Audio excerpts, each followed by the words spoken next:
The night I graduated, my parents drove me to a bus stop instead of dinner. My gown was still damp from the ceremony, my backpack half-zipped, when Mom handed me $10 and said, "Good luck out there." Then she rolled up the window. My sister smirked from the back seat like she'd just watched a scene from her favorite show. The taillights disappeared down the road, and the world went silent except for the hum of streetlights. I stood there, holding that bill like proof I existed. 10 years later, I pulled up to a reunion they didn't know I'd been invited to, only this time they were the ones left speechless. I grew up in a house where love had rules, and I never seemed to follow them right.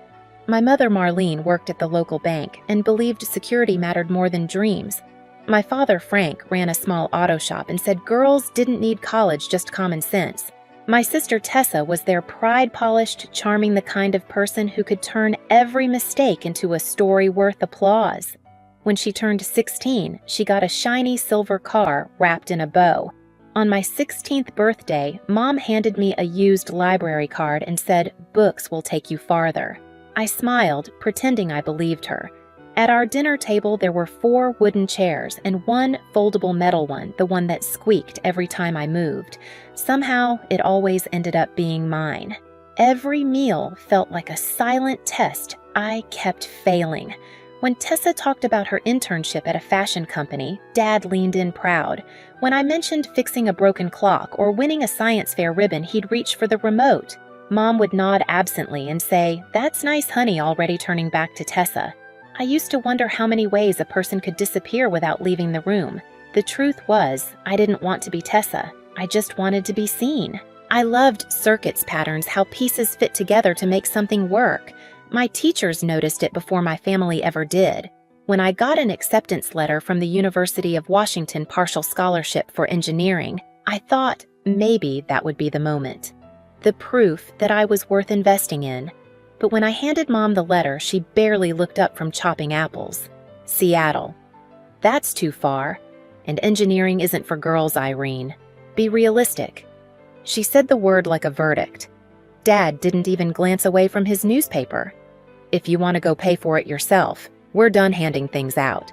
Tessa, home for the weekend, smirked from the counter. Maybe you can build a robot that loves you since no one else will.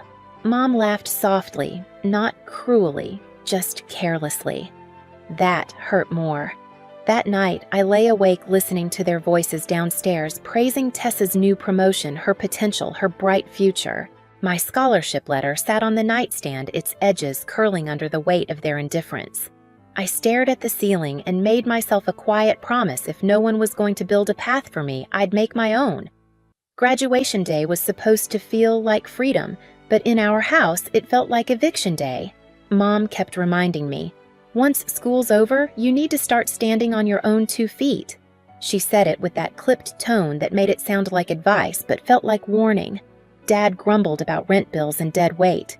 The only person who didn't say much was Tessa, but her silence was smug enough. The morning of the ceremony, she twirled in front of the mirror in a designer dress. "Try not to sweat in your gown," she said. "It's the only nice thing you own."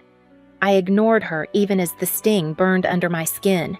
At the ceremony, families cheered, shouted names, waved banners. My parents sat in the back row, stone-faced. No photos, no hugs. When I walked across that stage, the applause I heard wasn't theirs, it was from strangers.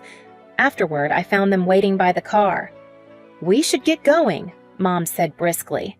"Your father's got work early. I thought we were heading home." Instead, the SUV slowed by the small bus station just outside Bloomington. The air was thick with summer heat, the kind that clings to your clothes. Dad put the car in park. Mom turned to me with a smile that didn't reach her eyes. "This is it, sweetheart. Time to start your next chapter," she said, pressing a crumpled $10 bill into my palm. I blinked. "What you said you wanted to be independent," she replied, already checking her phone. "Here's your chance." My chest tightened. "You're dropping me off?" "Here, don't make it dramatic," Dad muttered. "You'll figure it out. Everyone does." Tessa leaned across the back seat, her perfume too sweet, her grin too sharp. "Good luck surviving with that," she whispered, nodding at the $10. Then the door shut. The SUV rolled away, gravel crunching under its tires until all that was left were the sounds of cicadas and the flicker of a dying streetlight. I stood there in my blue gown, clutching my diploma like it was something solid to hold on to. For a while, I waited like maybe they'd circle back laughing, say it was a test, a lesson. But the road stayed empty. The realization hit slowly. They weren't coming back. Not tonight, not ever. By midnight, I'd spent most of that $10 on a sandwich and a bottle of water from a nearby store. The clerk didn't ask questions. When the rain started, I dragged my gown around my shoulders like a blanket and sat under the flickering light, staring at my reflection in the bus stop glass. Somewhere between fear and fury, something inside me hardened. If this was their version of love, conditional, disposable, then fine. I'd make sure they'd never mistake silence for weakness again. The first night alone felt endless. I remember every sound, the hiss of the rain against the pavement, the buzz of the streetlight, the distant howl of a freight train cutting through the dark. By morning, I was soaked, hungry, and exhausted, but I was still standing. The bus pulled in around dawn. I didn't even ask where it was going. I just got on. It dropped me off 30 miles away in a town I'd never heard of. Cracked sidewalks, faded shop signs, a diner with a flickering neon light that read, "Open 24 hours." I walked in dripping rainwater onto the floor. The woman behind the counter, short, sturdy, with kind eyes, looked me over. "You lost or looking for work?" she asked. "Work," I said, barely above a whisper. That was how I met Mrs. Rios. She handed me an apron and pointed toward the sink. "Start with dishes. If you quit, you don't get your check early." Those first weeks were brutal. My hands stayed red from hot water and detergent. I slept in the diner's storage room when I couldn't afford the bus to anywhere else. But it was the first place that didn't ask where I came from, just what I could do. Mrs. Rios noticed how I organized things, plates stacked by size, schedules lined up on scraps of paper. "You've got an engineer's brain," she said once. "Don't waste it." A delivery driver named Caleb started showing up most nights. He was quiet but sharp, the kind of man who saw patterns in chaos. One night when I was hauling boxes, he stopped me. "You're carrying that wrong," he said, "taking half the load. Efficiency matters even when no one's watching." He taught me little things, routes, timing, how to cut wasted miles. I began to see the world differently, like every road was a puzzle waiting to be solved. I saved every dollar I could, sleeping in a small room above a laundromat when I finally scraped together enough for rent. At the library, I used the free Wi-Fi to watch tutorials on logistics spreadsheets and supply chain management. I took notes on napkins on receipts on the back of diner order pads. The diner became my classroom, the deliveries my experiments. By the time I turned 23, I landed a part-time job at Northline Freight logging shipments for minimum wage. But when I noticed their routes wasted hours of driving time, I couldn't stay silent. I rearranged one schedule, printed it out, and left it on my manager's desk. The next morning, he called me in. "You just saved us fuel and labor," he said. "How'd you figure that out?" I shrugged. "Patterns." He smiled. "Keep doing whatever that is." That night, I walked home through the rain again, but it didn't feel cold anymore. I'd built something small, but it was mine. Years passed quietly, marked by truck engines, glowing screens, and the hum of fluorescent lights. By 26, I had moved from an assistant to operations coordinator at Northline Freight. I spent nights redesigning delivery routes, days managing dispatchers twice my age. The maps on my wall looked like arteries, all pulsing toward one goal: movement without waste. When I finally built a working prototype of my own route optimization tool, I called it Wayfinder. It was simple, efficient, and mine. By 27, I quit Northline, registered the business, and turned my tiny apartment into a startup office. 2 years later, Wayfinder Systems was operating across 12 states, saving clients millions in fuel and time. My name, now legally Irene Reed, appeared in logistics journals I used to read for free at the library. I thought I'd buried the past until one email changed everything. The subject line read, "Family Reunion 10 years since graduation." It was from Aunt Lila. "Everyone will be there," the message said. Your parents, Tessa, even Grandma Ruth. It would mean a lot if you came. My first instinct was to delete it, but something deep inside me whispered, go. Not for revenge, for recognition, to see what silence had done to them. The night of the reunion, my driver pulled the limo up to the curb outside the community center in Bloomington, the same town where they'd left me.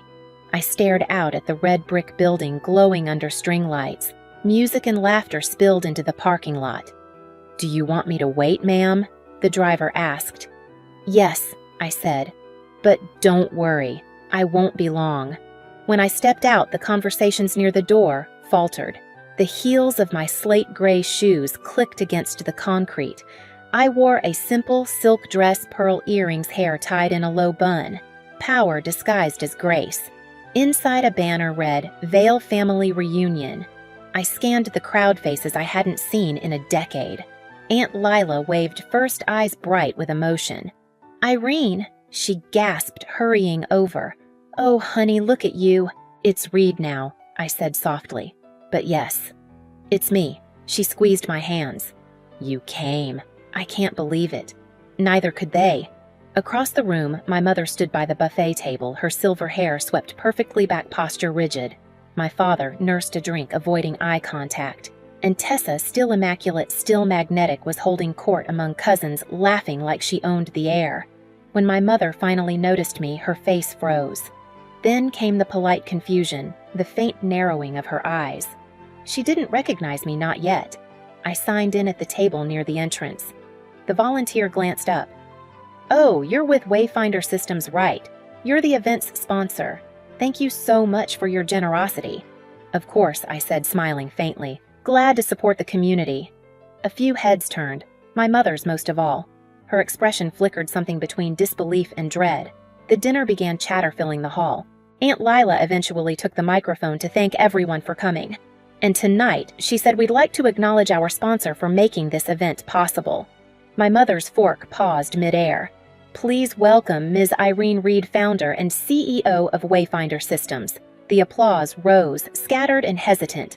I stood, slowly, heels echoing against the floor as I walked to the small stage. The microphone felt cold in my hand. "Good evening," I began, my voice calm. "It's been a long time since I attended a family gathering." A ripple of awkward laughter. I smiled slightly. 10 years ago, I stood at a bus stop not far from here, 18 years old, wearing my graduation gown, holding a backpack and $10.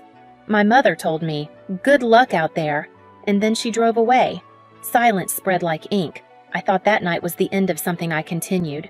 But it turned out to be a beginning. Every mile I walked, every job I took, every night I stayed up learning how to build a better route, it led me here. I paused, scanning the room. My mother's face was pale. My father looked down at his drink. Tessa's lips parted slightly, her practiced composure faltering. "So, tonight," I said, "I'd like to announce a new initiative, the Benchlight Grant. It's a scholarship for students who have no family support, who are told to be realistic instead of being believed in, because no one should ever have to start with nothing but a bus ticket and a broken heart." Applause built slowly, then stronger, until the entire hall echoed with it. But my parents didn't move. When it finally quieted, I stepped off the stage. Aunt Lila hugged me hard, whispering, "You did it, sweetheart." Outside, the cool night air hit my skin like release. I thought I was done until I heard it. "Irene."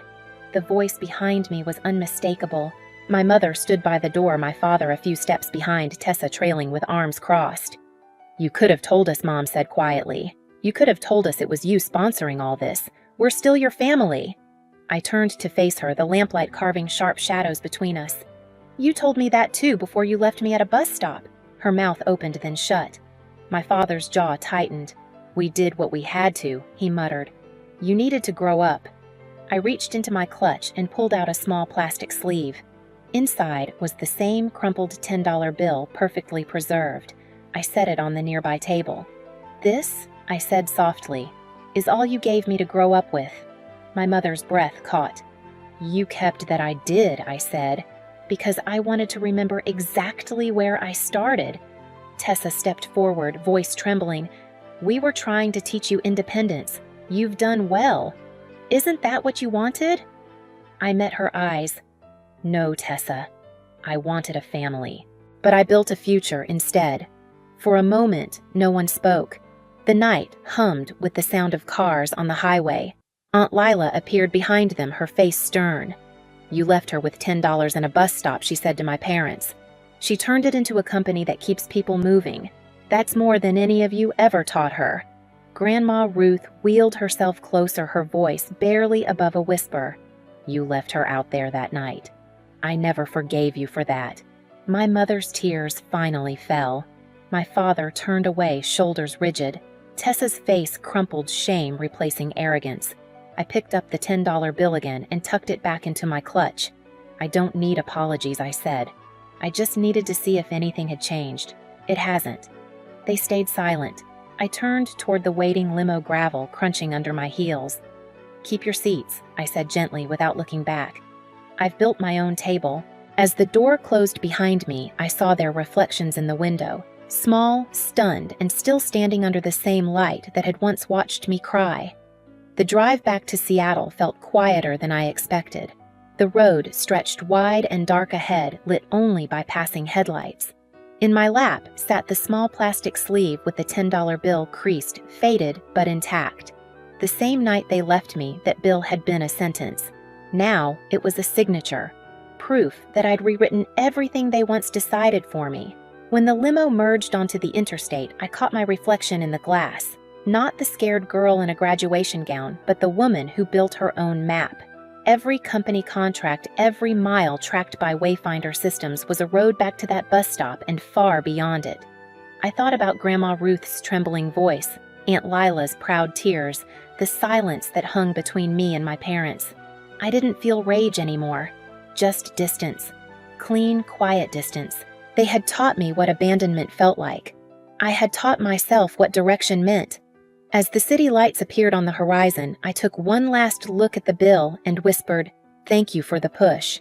Then I slid it back into my bag beside the company keycard engraved with my name, Irene Reed, CEO.